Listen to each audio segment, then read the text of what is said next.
Chemical change में जो भी हमने फिजिकल चेंजेस में बात करी है ना, उसका उल्टा कर दो तो क्या बन जाएगा, केमिकल चेंजेस बन जाएंगे। केमिकल चेंजेस क्या होते हैं, those changes in which new substances are formed are called chemical changes.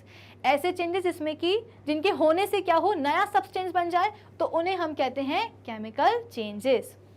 In a chemical change, the original substance lose their identity and gets converted into new substance. जो original substance है जिसके अंदर change हुआ है वो अपनी identity खो देता है, खोने के बाद में वो एक नया सब्सटेंस बन जाता है। अगर हम बात करें किसकी, पेपर की, हमने फिजिकल चेंज में सीखा था कि पेपर को जब हमने फाड़ा छोटे छोटे पीसेस में तो वो क्या है, एक फिजिकल चेंज है। लेकिन अब हम पेपर को फाड़ेंगे नहीं, अब हम पेपर को सीधे जला ही देंगे। तो जब हम पेपर को जलाएंगे तो आपको क्या लगता है, पेपर के जलने के बाद हमें मिलेगा क्या, पेपर के जलने के बाद हमको कुछ पीछे से राख मिलेगी पेपर की, है ना, और कुछ धुआं निकलता हुआ दिखाई देगा। तो ये जो धुआं निकला है, चलो धुआं तो निकल गया, वो तो एयर में जाकर के मिक्स हो गया। ये जो आपके पास पीछे जो राख छूट गई है पेपर की, क्या आप इस राख से दोबारा से पेपर बना सकते हो, बिल्कुल भी नहीं भाई। वो जो राख है उससे आप पेपर दोबारा से नहीं बना सकते। इसका मतलब क्या कि ये जो चेंज हुआ, ये जो बर्निंग हुई है पेपर की, ये क्या है, एक इरिवर्सिबल चेंज है। और एक ऐसा चेंज जिससे हम बोल रहे हैं कि एक अलग नया सब्सटेंस बन गया। भाई पहले जब आपके पास पेपर था तो पेपर के अलावा उस पेपर में क्या कोई राख थी, या उसमें कोई धुआं भरा हुआ था, कोई स्मोक था क्या, नहीं था। जब आपने पेपर को जलाया, जलाने के बाद स्मोक और राख यानी कि ऐश बनी है।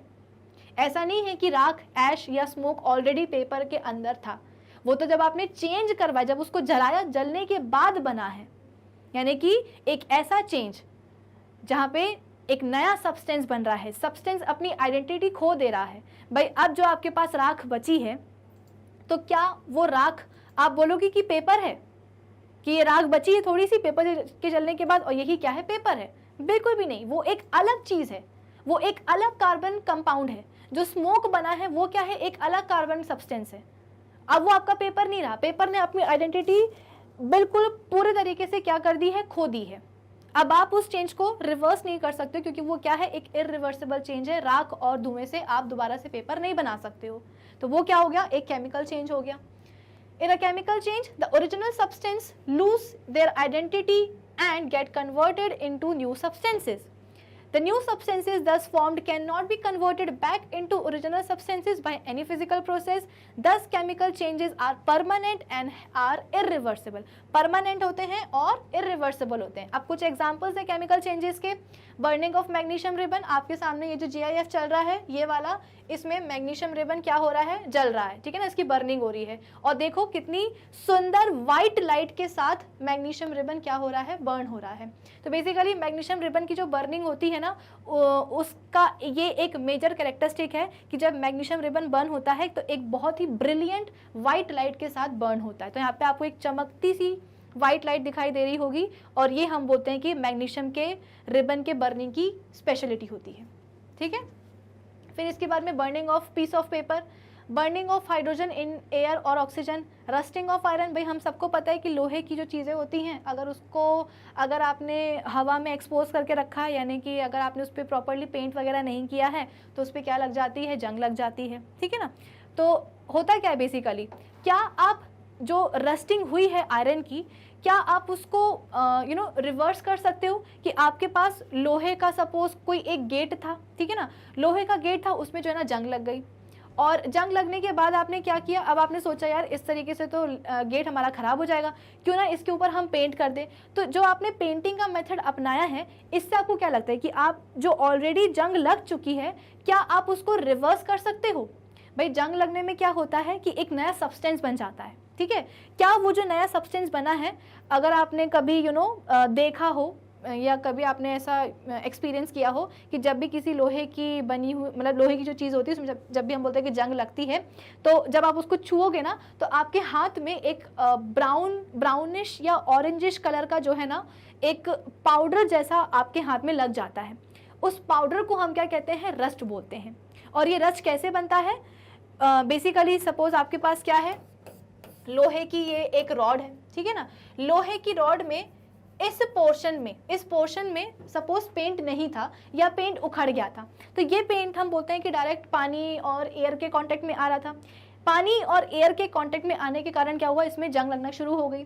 अब जो जंग बनी है, जो रस्ट बनी है, वो कैसी बनी है, लोहे की का जो सरफेस है, ठीक है ना, लोहे के सरफेस पे जो लोहा है ना, उसी लोहे को कन्वर्ट करके क्या बनता है, रस्ट बनता है, यानी कि जंग बनती है। तो हमारे हाथ में जो ऑरेंज या ब्राउन कलर का जो पाउडर चिपक जाता है जब भी हम किसी जंग लगे हुए लोहे के चीज़ को छूते हैं, तो वो रस्ट होता है। रस्ट कैसे बनता है, लोहे से ही बनता है। तो अगर आप सोच रहे हो कि आपके घर में जो गेट लगा है और उसमें जंग लग रही है और इस तरह से वो खराब हो जाएगा, तो आपने उस पर उठा करके पेंट कर दिया, तो आपको क्या लगता है, पेंट करने से जो ऑलरेडी लोहा जंग में कन्वर्ट हो चुका है, रस्ट में कन्वर्ट हो चुका है, तो पेंट करने के बाद क्या वो रस्ट दोबारा से रस्ट जो है ना लोहा बना के रख देगी? नहीं। पेंट करना से आप बोल सकते हो कि आप फर्दर जंग ना लगे, रस्टिंग ना हो, आपका लोहे का गेट खराब ना हो, तो आप कर क्या रहे हो, उसको प्रिवेंट कर रहे हो फर्दर रस्टिंग को, है ना। आप फर्दर रस्टिंग को क्या कर रहे हो, प्रिवेंट कर रहे हो कि भैया और आगे जंग ना लगे। ऑलरेडी जो रस्ट बन चुकी है उससे आप दोबारा से लोहा नहीं बना सकते हो। तो रस्टिंग क्या है, एक केमिकल चेंज है। क्योंकि केमिकल चेंज की स्पेशलिटी क्या होती है, फीचर क्या होता है कि वो एक इरिवर्सिबल चेंज होता है। एक बार जो जंग लग गई सो लग गई, एक बार लोहे से जंग बन गई तो बन गई। अब उस रस्ट से दोबारा आप लोहा नहीं बना सकते हो, ठीक है। फिर इसके बाद में बर्निंग ऑफ इंसेंस स्टिक। भाई अगरबत्तियां हम सबके घर में जलती हैं, है ना। तो अगरबत्ती जब जलती है तो एक बार जो अगरबत्ती जली तो जली, है ना, उसका जो खुशबू, जो भी उसकी गंध है, सो उड़ी। अब दोबारा से उसकी जो राख होती है और जो धुआं निकला है उससे आप दोबारा से अगरबत्ती नहीं बना सकते हो, ठीक है। फिर इसके बाद में डाइजेशन ऑफ फूड। हम जो खाना खाते हैं, हमने सपोज पिज़्ज़ा खाया है, ठीक है ना, पिज़्ज़ा हमने खाया। अब वो पिज़्ज़ा क्या हो रहा है, जैसे कि मैंने आपको सेशन के स्टार्टिंग में भी बताया था कि हम क्या करते हैं, कॉम्प्लेक्स फूड सब्सटेंसेस को इनटेक करते हैं। हमारे डाइजेस्टिव सिस्टम में जाकर के जो कॉम्प्लेक्स फूड सब्सटेंस है वो क्या होता है, डाइजेस्ट होता है से इनटू सिंपलर सब्सटेंसेस। कार्बोहाइड्रेट्स अलग हो जाएंगे, प्रोटीन्स अलग हो जाएंगे, विटामिन्स अलग हो जाएंगे, फैट्स अलग हो जाएगा, और हम बोलते हैं कि फाइबर्स अलग हो जाते हैं।